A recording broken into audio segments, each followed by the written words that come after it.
Buenas tardes, seguimos aquí en la Filbo con esta cobertura especial de Publishing Weekly en español en estas entrevistas, y ahora mismo estoy especialmente emocionado por tener aquí a Daniel Ángel, poeta y narrador colombiano, y quizás una de las voces más potentes de la narrativa colombiana actual.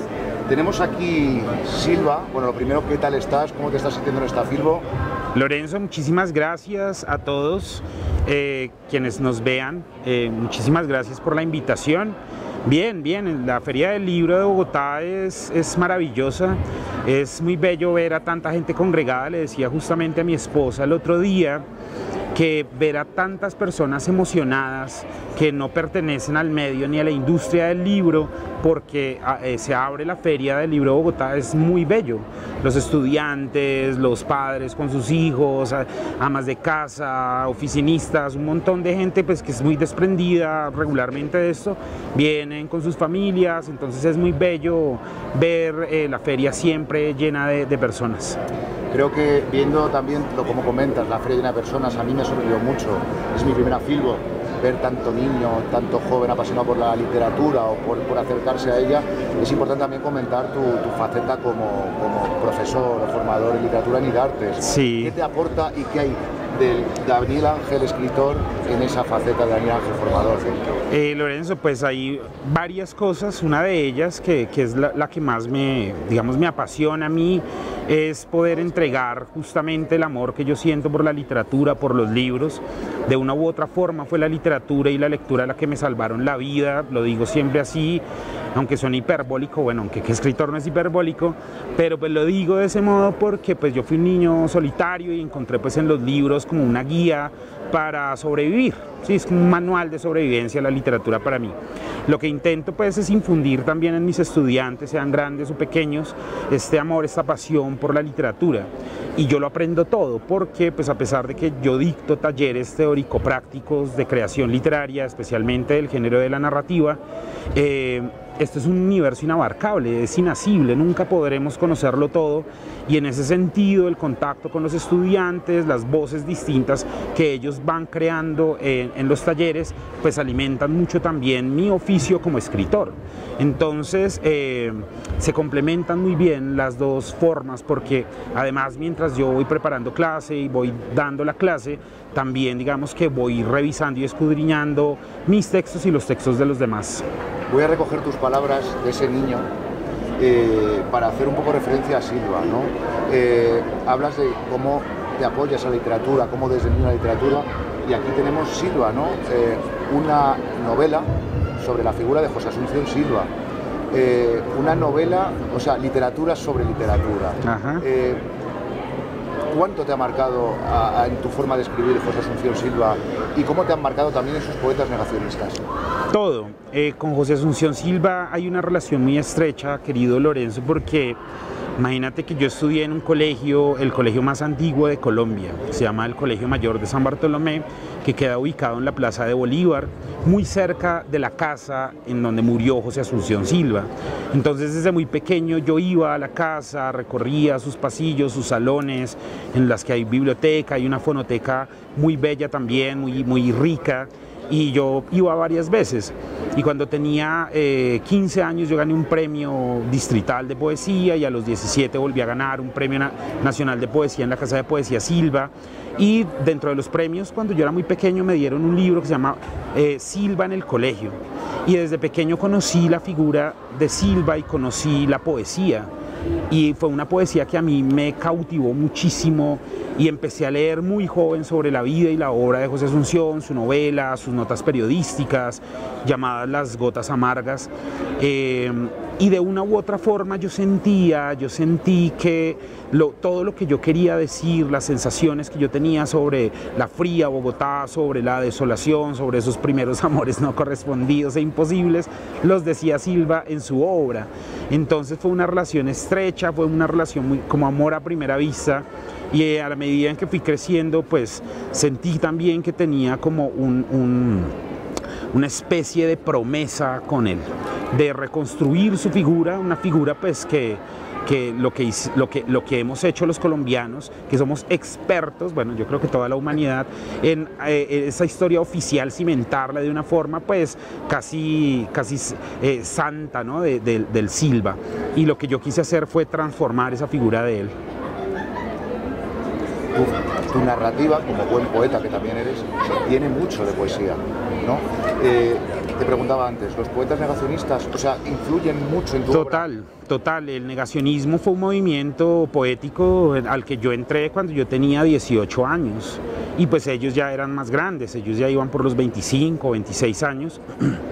Y ellos me enseñaron varias cosas, especialmente dos. Una, ese apasionamiento visceral por la literatura. No leer la literatura, vivir la literatura.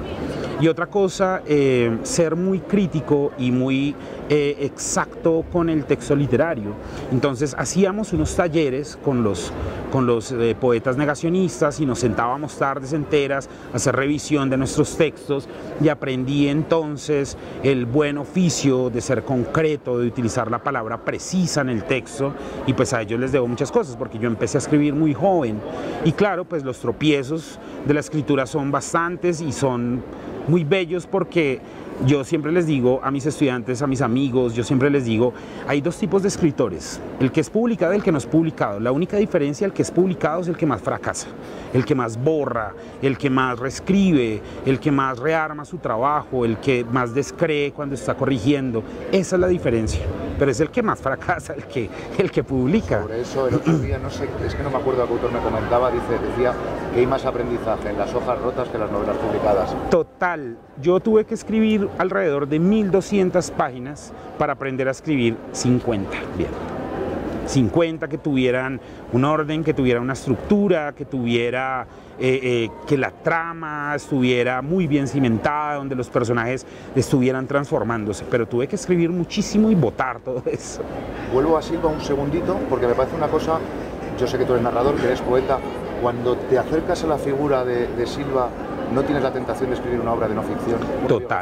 Total, estuve muy tentado, pero hay un académico al que yo quiero mucho que se llama Enrique Santos Molano, y don Enrique Santos Molano escribió una obra que se llama El corazón del poeta.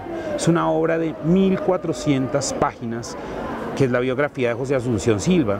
Entonces yo dije, y esta otra obra que es maravillosa, que se llama Chapolas Negras, Almas en Pena, de Fernando Vallejo. Entonces yo dije, hay dos textos de no ficción sobre Silva, pues digamos que hay otro recurso que yo quiero, lo que yo más quería era secularizar la figura de Silva, desacralizarlo. Y eso pues digamos que los recursos de la ficción me permitieron hacerlo en la novela. Entonces me di cuenta que en efecto por medio de la ficción podía hacer lo que yo quería hacer con la figura. Bueno, para la gente que nos está viendo a través de nuestras redes y del canal de YouTube o incluso nuestra página web, tenemos que comentar que Silva no es la última obra de Daniel Ángel. Tenemos Sepultar tu nombre, una novela ambientada en el conflicto de Colombia. Al final tu narrativa discurre por la historia de Colombia, es un recorrido por la historia de Colombia. Háblanos un poco de Sepultar tu nombre y sobre todo me comentabas hace unos segunditos antes de entrar en esta entrevista que tenemos a punto de lanzar una segunda tomo. Sí, Sepultar tu nombre es una novela a la que le dediqué 5 años de mi vida, una novela pues que quiero muchísimo, que habla sobre una guerra que ocurrió en la década de los 50 en nuestro país, que es muy desconocida, la guerra de Villarrica y Sumapaz, el oriente del Tolima y el suroriente también del departamento de Cundinamarca. El Sumapaz, que es Paramuno, es la localidad más grande de Bogotá y se conectan pues a través del páramo del Altamizal. En 1950 pues, se da lo que nosotros conocemos como la década de la violencia en Colombia, la guerra bipartidista entre liberales y conservadores, pues que se recrudece en los campos. Si tú eras liberal no podías vivir en un pueblo conservador porque te quitaban la cabeza y las orejas para colgárselas como trofeo, como medallas, y andaban así. Entonces apareció dos figuras cruciales en la política colombiana. Una de ellas, que es Laureano Gómez, un expresidente del país, exalumno del San Bartolomé donde yo estudié, alias el Monstruo, un conservador macartista que persiguió de una forma visceral pues, a los a los liberales. Y él es derrocado por un militar, el teniente coronel Rojas Pinilla. Y Rojas Pinilla, pues él llega con un discurso pacificador al poder y luego pues lo incumple, como ha ocurrido siempre en la historia de nuestro país, y los campesinos que empiezan a armar las primeras agremiaciones rurales se arman para defender. Son autodefensas realmente, son autodefensas campesinas que están cuidando a la tierra y a su población. Pero hay dos cosas muy impactantes, es que Rojas Pinilla pues fue un criminal, un genocida terrible, y que crea, por ejemplo, cosas como un campo de concentración en Colombia, que es el campo de concentración de Cunday, y acá se hacen pruebas con napalm, como lo descubren años después Alberto Donadío y Silvia Galvis, dos investigadores de la Universidad de los Andes, en un libro que se llama El Jefe Supremo. Entonces yo vi eso y me impactó mucho. Yo conocí la historia, Lorenzo, por una crónica de Gabriel García Márquez sobre los niños huérfanos de Villarrica. Entonces yo dije, ¿qué pasó acá? Y empecé a investigar y pues descubrí una historia abismal. Imagínate a ti a 30.000 campesinos divagando, trashumando, abriendo trocha por entre el páramo, por entre la selva, una manigua espesa del oriente del Tolima, subiendo páramo, para poder huir del ejército y de los paramilitares financiados también por el ejército, conocidos como las guerrillas de la paz o conocidos como los planchadores. Bueno, tienen varios nombres. Entonces fue una historia que a mí me conmocionó muchísimo y yo dije, bueno, esta historia, creo que la literatura tiene una función y es contravenir justamente la historia oficial de las naciones por un lado y por otro también ir en contravía de esa realidad, de esa memoria oficial que nos han implantado, ¿no? La historia del vencedor del vencedor. Dije, bueno, ¿y qué pasó con los campesinos? Nace la novela, es una novela muy extensa, una novela de alrededor 800 páginas y por una decisión editorial decidimos publicarla en 2 tomos. El día de hoy vamos a presentar el segundo tomo, que se llama Sepultar tu nombre, tomo 2, Los asesinos del monte. Bueno, no nos queda mucho tiempo, pero me quedo con, aparte de tu narrativa y de tu poesía, me quedo con una cosa curiosa porque surge mucho hablando contigo, ¿no?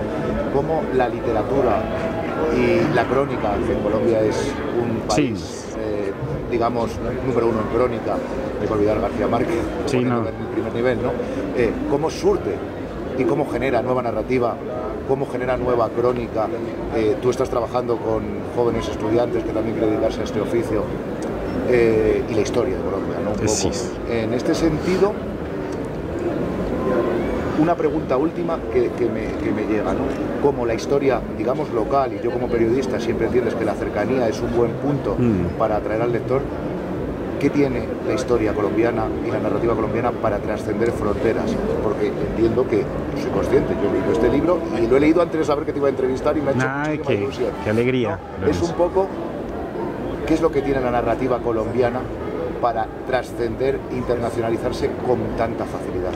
Bueno, hay varias cosas. Una de ellas es la sensibilidad frente justamente al conflicto armado. Nosotros somos un país que ha padecido una violencia inclemente durante muchos años y creo que ha habido un despertar en la conciencia que ha discurrido pues en el discurso literario y poético. Ahorita hay una cantidad de poetas que están escribiendo también sobre el conflicto, grandes escritores, la obra de las mujeres también, que era una perspectiva sobre unas realidades también muy sólidas en nuestro país, y la voz de las mujeres, de las escritoras colombianas ahorita me parece fantástica porque no la habíamos tenido. Nosotros tuvimos escritoras colombianas que estuvieron muy apartadas, pues como casi todo el mundo, pero ahorita creo que es fundamental porque están prácticamente cerrando justamente un círculo de comprensión de nuestra realidad. Y por último, creo que hay algo muy particular, y es que el colombiano como tal, ¿sí? en su constitución como sujeto y como identidad, es muy emocional, es muy emotivo, y eso se ve mucho en la obra. Entonces, si uno ve, por ejemplo, la obra sobre las guerras, las novelas bélicas norteamericanas, vemos que son novelas también muy técnicas. Si vemos las colombianas, vemos que son muy sensibles, muy sensitivas. Entonces, creo que eso es lo que está ofreciendo la literatura colombiana al mundo. Pues muchas gracias, Daniel, a todos nuestros, iba a decir televidentes, no sé qué término utilizar, disculpadme, porque ya con tanto canal, recomendarles de verdad que si se quieren acercar a la historia de Colombia desde un punto de vista narrativo, no se pierdan la obra de Daniel Ángel, porque creo que es uno de los grandes retratos de esta historia y de esta narrativa. Muchísimas gracias. Querido Lorenzo, muchísimas gracias, muy amable.